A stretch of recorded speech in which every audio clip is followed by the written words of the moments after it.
Hey, let me show you how you can use floating sidebar on the Realme 14 Pro. So first of all, let's go for the customization of this function because as default, you cannot find here all of the features that you are using. So you have to go into accessibility and open Smart Sidebar.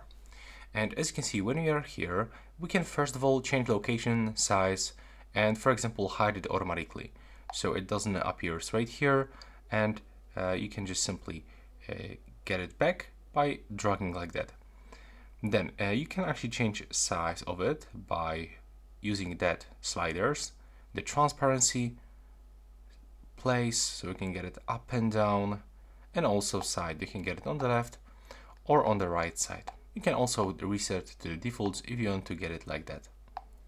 Next, you can also find smart functions recommendations. For sure you can turn them off, and now it will look a little bit different.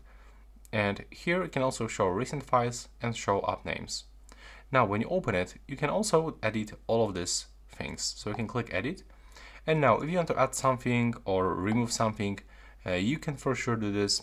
As you can see, for example, you can add here all apps that you are using often. And right now you can click done. And as you can see, we get access into this one. And when you try to click and hold any of the icon right here, then you can open the split screen. Take a look.